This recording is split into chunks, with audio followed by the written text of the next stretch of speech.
সামঞ্জস্য। বাংলাদেশ অতি সম্প্রতি মনে হচ্ছে পশ্চিমা দুনিয়ার যে সন্দেহ, পশ্চিমা দুনিয়ার যে অবিশ্বাস এবং তাদের যে একটা সাইকোলজিক্যাল প্রবলেম রয়েছে, ইসলাম ফোবিয়া, এর কবলে পড়তে যাচ্ছে। এবং এই বিষয়টি আমরা বাংলাদেশ যারা এই মুহূর্তে রাষ্ট্র পরিচালনা করছি, আমরা এটিকে ধর্তব্যের মধ্যে আনছি না। এবং এটির পরিণতি যে কতটা ভয়াবহ এবং ভয়ঙ্কর হতে পারে, এটি আমাদের দেশে যারা রাজনৈতিক দল রয়েছেন তারা এই মুহূর্তে অনেকেই কাউন্ট করছেন না। কাউন্ট না করে যে কর্মকাণ্ডগুলো আমরা চালাচ্ছি, এই কর্মকাণ্ডগুলো আগামীতে আমাদের জন্য বুমেরাং হবে। এবং এর ফলে কি হলো, ভারত সবচেয়ে বেশি লাভবান হবে এবং আওয়ামী লীগ সবচেয়ে সুবিধাজনক অবস্থায় থাকবে। এবং এই যে পশ্চিমাদের যে মানসিক ভীতি, ইসলাম ফোবিয়া, এবং সাম্প্রতিক সময় কতগুলো যে ঘটনা ঘটেছে আমেরিকার অভ্যন্তরে, মধ্যপ্রাচ্যে, এবং সেটির সঙ্গে সামঞ্জস্য রেখে বাংলাদেশে যে রাজনৈতিক যে কর্মকাণ্ডগুলো চলছে, এই তিনটি বিষয়কে যদি একই সমীকরণে দাঁড় করানো হয়, তাহলে বাংলাদেশে আমরা যারা সবাই সকলেই এক ধরনের বিপদের মধ্যে, মুসিবতের মধ্যে, মানব সৃষ্ট মুসিবতের মধ্যে আমরা পড়ে গেছি। এই জন্য কোনো রকম ভূমিকা না করে আমি খুব দ্রুত কিছু কথা আপনাদেরকে বলতে চাই। আপনারা জানেন যে আইএস, ইসলামিক স্টেট, এটি আমেরিকার তৈরি করা একটি দানব। যেভাবে আল কায়েদা আমেরিকারই তৈরি করা একটি দানব ছিল, ওসামা বিন লাদেন তাদেরই তৈরি করা, তালেবান তাদেরই তৈরি করা। তো আপনি যখন একটি দানব তৈরি করেন, নিজের যখন একটা দানব তৈরি করেন, একটা মেশিন তৈরি করেন, একটা মেশিন গান তৈরি করেন, একটি রাইফেল তৈরি করেন এবং অ্যাটমিক বোমা তৈরি করেন নিজে, ওটার ভয়াবহতা সম্পর্কে আপনি যতটা ওয়াকিফাল, পৃথিবীর অন্য কেউ অতটা ওয়াকিফাল নয়। কাজেই ইসলামী যে জঙ্গিবাদ, টেরোরিজম, অর্থাৎ ইসলামকে হেয় করার জন্য, মুসলিম বিশ্বকে অশান্ত করার জন্য এবং মুসলিম কান্ট্রিগুলোকে অস্থিতিশীল করে সেখানকার যে রাজনীতি তার উপর প্রভাব বিস্তার করা এবং সে সকল দেশের ধন সম্পদ আরোহণ করা, এই কাজ করার জন্য যে দানব আপনি তৈরি করেন, সেই দানবের যে সফটওয়্যার, হার্ডওয়্যার, অর্থাৎ সেগুলোর মেশিনপত্র কতটা শক্তিশালী, এরা কি করে কি করতে পারে, এরা কি ধরনের চিন্তা করে, এদের আর্টিফিশিয়াল ইন্টেলিজেন্স কোন পর্যায়ে দানবের, সেটা ফ্রাঙ্ক আইনস্টাইনের দানব, সেই বিখ্যাত গল্পের মধ্যে আমরা জানতে পারি।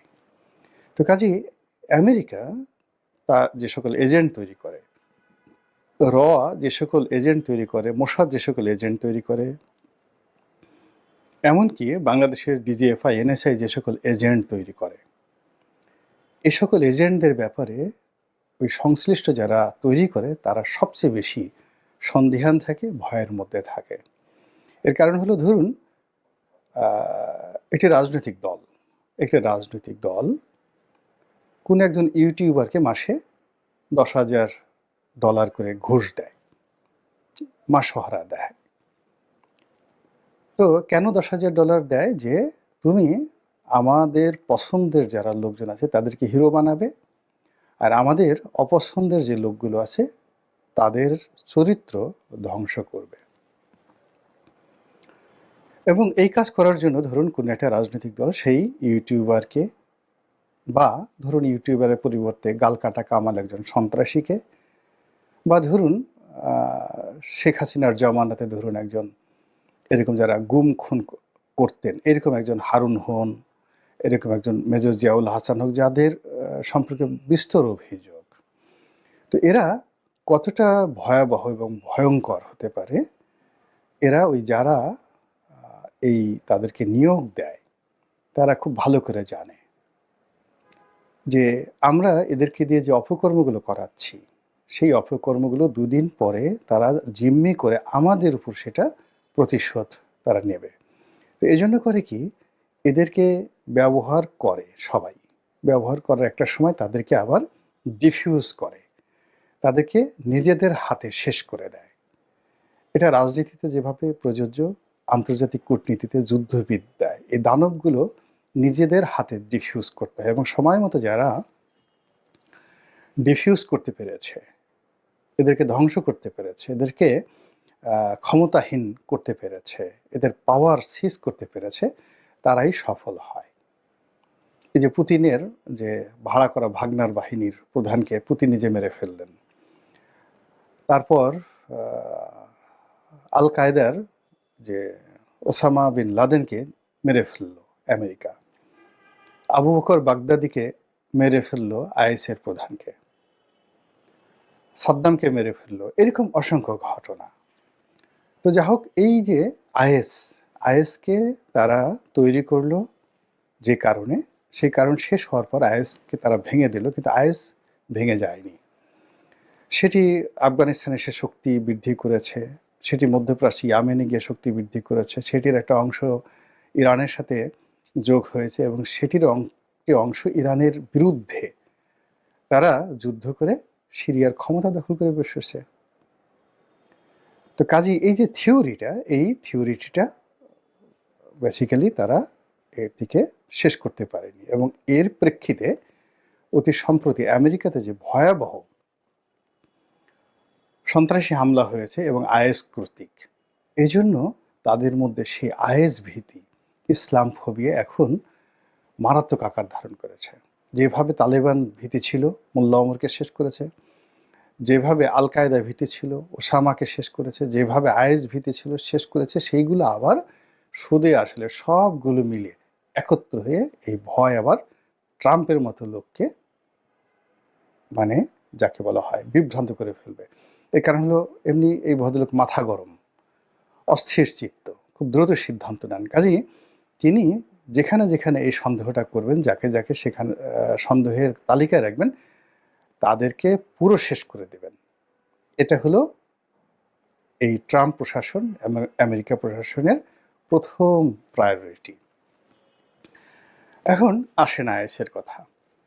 আইএস একটা জঙ্গি দল, যেটি এখন বিচ্ছিন্নভাবে কোনো একক নেতৃত্ব নাই। এমনকি যারা সিরিয়াতে ক্ষমতা দখল করেছে তারা একসময় আইএসে ছিল, কিন্তু এখন তারা আইএস নামে নিজেদেরকে পরিচয় দেয় না। কিন্তু তারপরেও পশ্চিমারা মনে করছে এরা আইএস। আফগানিস্তানে তালেবানদের সঙ্গে আইএসের অনেক যুদ্ধ, নতুন যারা এখন ক্ষমতায়, কিন্তু ওরা মনে করছে, ওদের সাইকোলজিক্যাল মনে করছে এরা আইএস। তদ্রূপ বাংলাদেশে এখন এই যে বাংলাদেশে হঠাৎ করে ইসলামাইজেশন হচ্ছে, ওয়াজের ময়দানে লক্ষ লক্ষ মানুষ আসছে, এখানে জামাত ইসলামী, হেফাজত ইসলামী হঠাৎ করে তাদের তৎপরতা বৃদ্ধি পাচ্ছে। এদের কারোর সঙ্গে আইএসের সম্পর্ক নেই, কারোর সঙ্গে তালেবানের সম্পর্ক নেই। এরা এদের মতো রাজনীতি করছে বাংলাদেশের সংখ্যাগরিষ্ঠের, যাকে বলা হয় সমর্থন লাভের জন্য এরা কাজ করে যাচ্ছে, নাথিং মোর। তাদের মধ্যে ভারত বিরোধিতা যেটা আছে সেটি কেবলমাত্র জনগণের যে মন মানসিকতা ভারতের বিরুদ্ধে, এটাকে রাজনৈতিকভাবে ব্যবহার করে তারা তাদের রাজনৈতিক প্রতিপক্ষকে ঘায়েল করতে চাচ্ছে। মানুষের মধ্যে যে ধর্মবোধ আছে, ইসলাম প্রীতি আছে, আল্লাহ রাসূলের প্রতি তাদের যে অগাধ ভক্তি এবং শ্রদ্ধা আছে, এটাকে মার্কেটিং করে, ওয়ান সর্ট অফ মার্কেটিং। এই মার্কেটিংটাকে তারা ওয়াজের ময়দানে নিয়ে, মাহফিলে নিয়ে, বিভিন্ন সমাবেশে তারা কথায় কথায় আল্লাহকে ব্যবহার করে, রাসূলকে ব্যবহার করে, মূলত নিজেদের যে রাজনীতি, সেই রাজনীতির ফয়দা তারা নিতে চাচ্ছেন। কিন্তু এর সঙ্গে কোনো অবস্থাতেই জঙ্গিবাদ জড়িত নয়। বাংলার মাটি কখনো জঙ্গিবাদ তৈরি করেনি। কিন্তু এখানে অবাক করার বিষয়টা হলো যে আমরা আমাদের এই বাংলাদেশের বাস্তবতা যেটা বুঝি, এটা আপনি কোনো অবস্থাতেই দিল্লিকে বোঝাতে পারবেন না।